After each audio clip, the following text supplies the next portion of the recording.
Welcome to Speaking Holistically, the podcast that explores the power of alternative medicine, natural healing, and homeopathic solutions to help you achieve true wellness. Each week, Dr. Jen and Amy G dive into the world of holistic health, discussing researched, time-tested remedies with expert insights from Dr. Jen, as well as real-life stories from patients to empower you to take charge of your health. So if you're ready to embrace a more natural path to wellness, let's start speaking holistically, because true healing begins from within.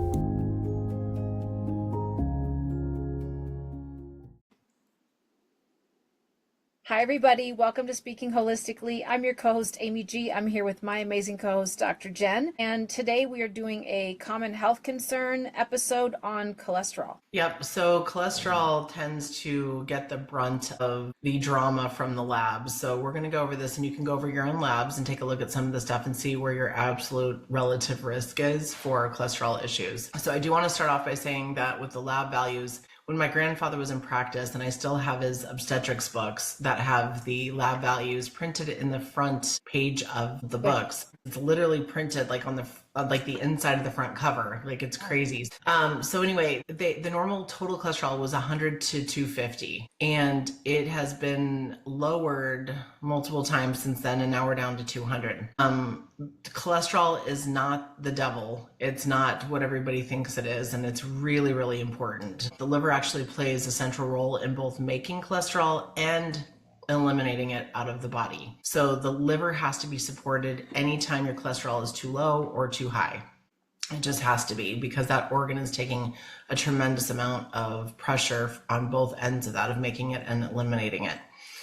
So cholesterol, it impacts everything. It's basically the precursor for all hormones. So if your cholesterol is way too high, we know you're not making enough hormones, because we know that it's sitting in the blood. That's what we're testing when we do blood tests, right? We're checking to see how much cholesterol is in the blood. Doesn't mean you're getting plaquing in your arteries. It doesn't necessarily mean. There's plenty of people who have super high cholesterol and they have no plaquing. So it's not stuck to the walls of the arteries. Some people it is. It just sort of depends on what's happening elsewhere, and in the organs and how they're all functioning together.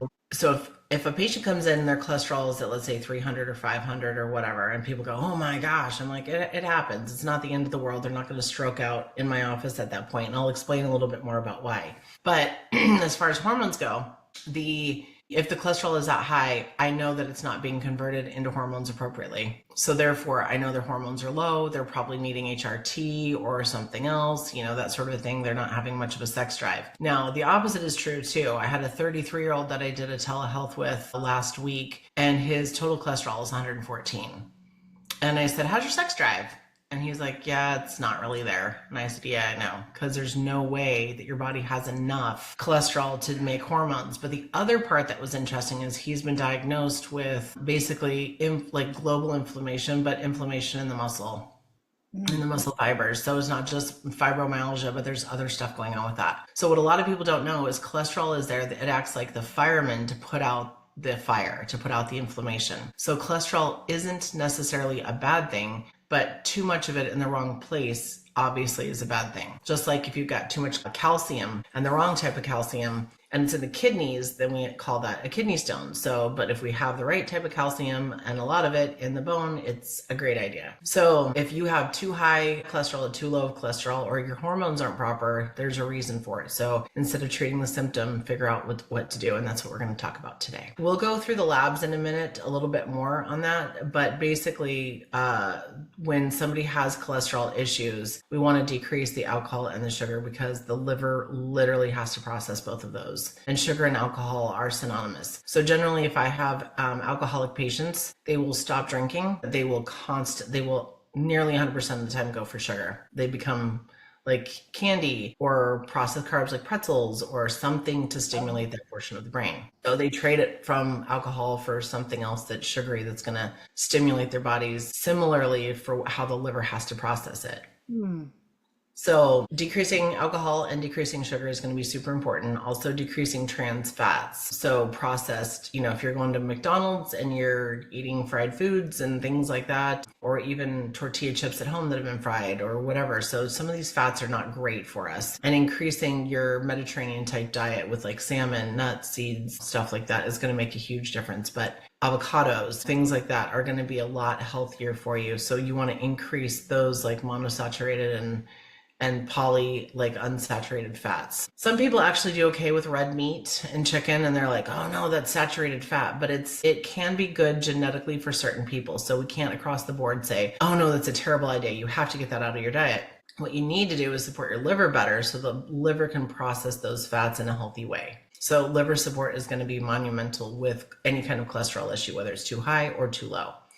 Getting rid of refined carbohydrates. And really this list is for pretty much anybody who wants to have any kind of longevity. Let's be real, right? Decreasing refined carbohydrates. So like pasta, terrible idea. I mean, once in a while, fine, but it's not something that's going to be necessarily healthy. You want to do more whole grains like couscous, quinoa. I'm not a huge fan of rice for the most part, but some people do really well on rice. So you can absolutely do those and look for some more whole food, whole grain type oats, something like that, but do steel cut oats because the instant oats have been processed. Yeah. And that's what people don't realize. They're like popping them in the microwave and they're like, I'm doing oats for my cholesterol. And I was like, but are you? So it's processed again. And a lot of the rice is also over processed. So that's why I said I'm not a huge fan of it. But I mean, for certain people who have, a job or they're an athlete and they need tremendous amounts of carbohydrates, this can be important for them. But once again, this also plays a role as far as genetics go, which is why I do genetic testing on most of my patients.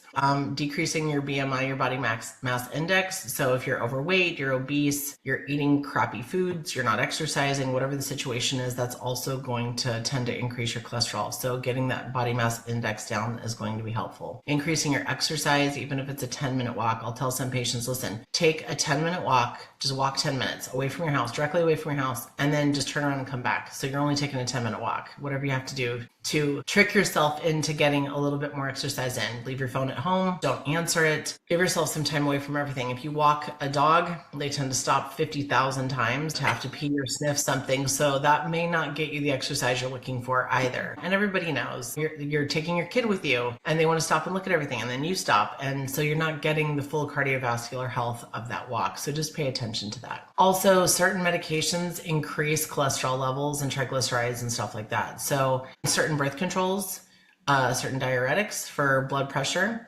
We've got beta blockers is one. Corticosteroids are like prednisone. So people don't realize that. So if you're taking that long term or you just finished a round of like prednisone and you go get your labs done and you're like, oh my gosh, your cholesterol is high. And they put you on a med for high cholesterol, like a statin drug, it's probably not accurate. So I tell everybody after you've had any of these drugs, you may want to wait 3 months to see what your body can do with it naturally. Increasing soluble fiber. So fruits, veggies, legumes, beans, if you can handle it, those type of things have soluble fiber and that's going to help decrease your cholesterol levels or balance them out. Like I said, it'll balance them out. Yeah.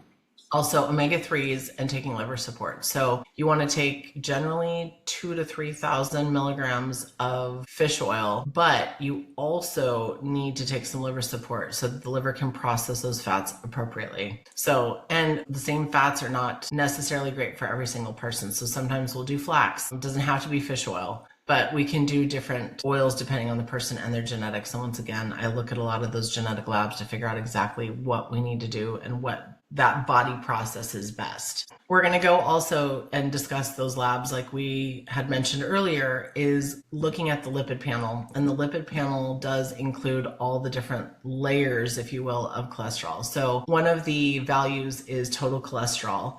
And that basically includes the sum of the HDL and the LDL. So people say, oh my gosh, my cholesterol is super, super high. Well, what's your HDL look like? I had a patient whose total cholesterol was, I want to say 256, and her doctor was freaking out, but her HDL was 123. Mm-hmm. So that number is going to drive up that total cholesterol. Mm-hmm. So is that a good thing or a bad thing? Well, that's a great thing. She has zero joint pain. Her brain is completely intact. And her family history is they've all lived a decent length of time without any major issues. But her doctor wanted to put her on Lipitor. And I was like, how do you feel about that? And so she decided to go against it. And she is in her mid 70s doing awesome. I have another patient who was a manager at McDonald's and her cholesterol was up at 573, I want to say, her total I've cholesterol. never heard of a number that high. Yeah, well, I mean, she worked there every day and she was absorbing it through her skin Oh, and breathing it in through the air. So you don't realize how much that's a lot. exposure you're actually getting just being in. Didn't even think about that. Yeah, she didn't eat there. So I always wonder about the people who live near some of those places and it's being pumped, throughout the Whoa. building, like what that's actually doing to their bodies too. So it's stuff that the average person wouldn't consider. So she ended up with a cholesterol really, up in the mid 500s, and we did a liver cleanse. We did the 21-day, from Standard Process, it's a 21-day cleanse. Yeah, I know which one you're talking about. Yeah, so we did that with her, and she went back literally on the 22nd day to go get her labs done because I wanted to see what it did just in those 3 weeks. So she went back and it dropped her total cholesterol down to 273. Oh my God.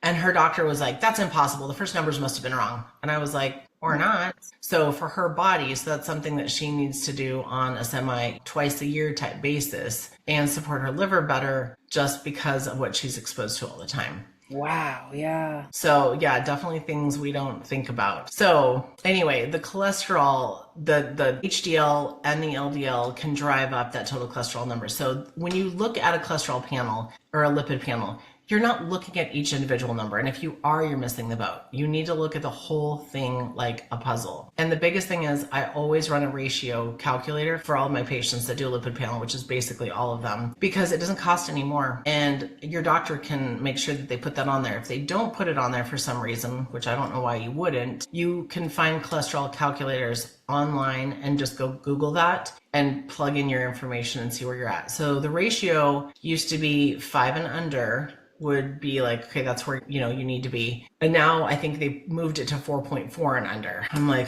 nobody can keep up with these levels anymore because things just keep getting changed. So optimally, you want to be at a 3 or under as far as the ratio goes. And it'll make more sense once you calculate that in, or go and grab your labs and see if they did the ratio on there. So it's not the individual numbers, it's the ratio that you really want to look at. Pay attention to the numbers, but it's not the end all be all. So the LDL is technically, we call it the bad cholesterol, which it's not really, but that stuff is actually what contributes to plaque. And sometimes they'll do VLDL, which is even getting more intricately into that level to see what's happening there. There's an HDL, which is your good cholesterol, and that actually was what removes the LDL from the blood. So people don't realize how these labs work. The triglycerides, they can be broken down into fatty acids, which your body uses for energy. So if you're eating too many refined carbohydrates, you're doing things that you shouldn't be doing, like eat dietarily wise, those triglycerides have a tendency to go up. But always, always, always get a ratio done. And if they didn't do it, Google it, plug your numbers in and see what your ratio looks like and pay attention to that. So I don't care if you've got, I did have one guy whose cholesterol was 1200 and yeah, his doctors freaked out. And I said, well, how long did your family live? And he's like, oh, they all live into their 90s and none of them have dementia. None of them have all these problems. And he said, every time they put me on a cholesterol lowering medication, he's like, I feel like I'm going to die. My muscles get achy. My joints hurt within the first month. And I'm like, yeah, because that's normal for your genetics. So just because you don't fit into that little box doesn't mean you're not going to live till you're 90 perfectly healthy and happy. But it also is lifestyle too. He's not out there eating tons of fast food and not exercising and. So just pay attention to that. So you don't get a free ride if you're like, oh, well, I'm fine because, So just pay attention to all of the story, not just the little details of what happened on that lab. Also, a lot of the countries have warning labels on their pharmaceutical bottles when they're taking like a statin drug because it has a tendency to decrease the CoQ10 levels. And when CoQ10, which is an enzyme, gets too low, it increases the cardiovascular issues. Except here in the United States, it's not on any of the pharmaceutical bottles to supplement with CoQ10 if you're taking a statin. So look into that. Go look at what nutrients the drug you're taking gets depleted by, and then maybe increase that and see how it goes. Also, it's a huge guessing game. They're like, here's 20, 40 milligrams. I don't know, like take this and see how you feel. So I've had patients come in with just horrible muscle pain, muscle cramping. And I've said, maybe it's your statin. Maybe go back and talk to your medical doctor and take a month off of it and see if these symptoms go away. No. I've been on them for 3 years. I've never had a problem before this. there's limitations to all matter. So, and most of them have gone back or done it on their own, which I'm not advocating. I always say go back to the person who gave it to you and see how you do. Or they've cut it in half and done it every other day or whatever the situation is because they don't want to get yelled at when they go back to their MD. And in that case, that's a whole nother problem. I'm like, you need to go have that conversation with somebody else, potentially, if you're getting yelled at, So you're not 3, not that you should be yelling at a 3-year-old, but you know what I mean? Like you're not a child. adult. Yeah. Yeah, you're a grown adult. Like, have a conversation, and you don't have to be chastised or embarrassed or beaten down because you're making certain choices. So, but having an educated opinion on this and based on true informed consent, like, hey, this is the side effect of this. But I've had plenty of patients go to every other day, or they take 3 or 4 weeks off or 6 weeks off and then go back to it. And then they'll see that their symptoms potentially go away and they see that they start to come back so that they can equate it to that. So it can make a difference just doing that little check and balance. And most people aren't going to have a heart attack or a stroke going off of it for 4 to 6 weeks. So yeah, there's a lot to it for sure, but take a look at your labs and make the best choice for yourself. Yeah, absolutely. I mentioned this in a podcast on an adjacent topic. I talked about my own cholesterol. It's been over 200 forever. I mean, for decades, it's been over that. And we talked about, you and I've gone over my labs, and my HDL number is much higher than my LDL. And so the mix is good. And you have said to me, you're okay. Don't freak out. Don't freak out that this number is not under 200. So that's how I operate. I'm just like, okay, I'm good. And you check my labs and see if the number's changed. But I pay really close attention to the HDL versus LDL. And yeah, I encourage everybody to do the same and don't freak out when you see that total cholesterol number. Well, and like we talked about with the hormones, if you have enough cholesterol, then you potentially are not going to have menopausal symptoms, So there's a whole relationship there with cholesterol, as well as low thyroid hormone can lead to increased total and LDL cholesterol. You want to make sure that you're looking at everything, not just like, oh, there's this one, here's a medication for this. And then they all have side effects, which cause something else. Then you're on 15 different medications. Right. And honestly, my rule of thumb, which I know I'm going to get flamed for from a certain place, but I generally tell people, like, if your cholesterol, the base is 200 plus your age, as long as the ratio is fine, I'm not going to stress out about it. If you're at 700 for your total cholesterol, there's probably a problem. Or you've got a genetic situation going on, which then you're just special. And, if your family all lived into the 90s and never had any major health issues and didn't have dementia, well, God bless them. You know what I mean? Yeah. So, but looking at that and looking at the ratio is going to be the biggest key thing to take away from this for sure. And also, if you don't have your labs done, get your labs done. If you haven't done it yet, do it, so that you can see what's going on inside your body. So I encourage people to, and make sure you take notes when you're listening or watching us for all the things that, you've listed out to ask for, right? Like the ratio and all of that, so that you're getting a complete panel of everything you need to see. Well, and part of it though too is the problem is that we'll have a lot of medical doctors are great. They're really great. They'll work with their patients. Their patients have concerns. They'll listen to them. They'll do it. There's other ones, nope, we're just doing a CMP, a CBC, and we'll call it a day. And it's like, okay, that's minimal. Find yourself another doctor if they're not going to work with you. And I'm not saying control them and tell them what they have to do with you, but if they're not even addressing your concerns and adding a couple of extra labs. And a lot of times it's because the insurance companies won't pay for it and the patient will be stuck with something. There are companies out there where you can go and get your labs done through them directly and get the results back. And we'll put that in the link below so that you can get your information on your own for cash pricing. I didn't even know that, actually. Yeah. Well, and I'm like, why do we have to go through a gatekeeper if we need to know what's going on in our own bodies?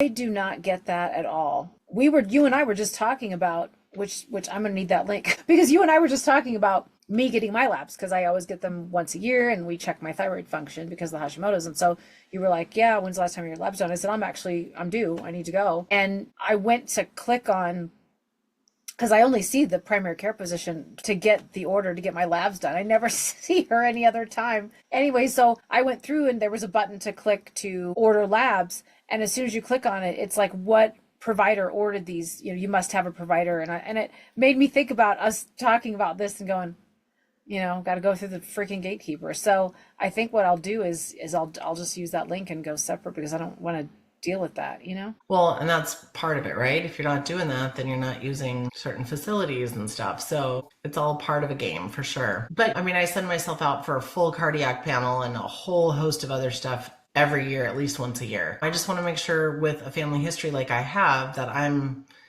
that's not the end all be all. Like I said, I don't care. I've had patients come in where their labs are perfect and they're miserable. Or patients will tell me, oh, my neighbor ran 15 miles a day and then dropped out of a heart attack. They were so healthy. I'm like, well, they weren't healthy. They were asymptomatic, but they weren't healthy. So labs are not going to be everything, but it is, once again, the puzzle piece to what's happening. You just have to put all the information together. Yeah, absolutely. So. Very interesting. I'm sure this is going to be I'll call it a volatile topic because it's going to be shocking for people and they're going to have the beliefs that they were kind of fed by their primary care doctors, and everybody hears that get under 200 number, right? Well, this was very informative. Thank you so much, Dr. Jen, for your knowledge and wisdom as always. Thanks everybody for listening. If you haven't joined our school community before, I'll put the link down in the show notes. You can also follow us on Facebook, Instagram, or subscribe to our YouTube channel. Until next time, everybody. Bye-bye. That wraps up another episode of Speaking Holistically. Thank you for listening. We hope today's conversation gave you new insights and inspiration to take charge of your health. If you enjoyed this episode and want to hear more, be sure and join the Speaking Holistically school community by clicking the link in the show notes. There, you'll get access to daily podcast episodes, weekly live Q&As, educational content, and so much more. You can also connect with us on our Facebook page, follow us on Instagram, and subscribe to our YouTube channel. Until next time, be well, stay curious, and keep speaking holistically.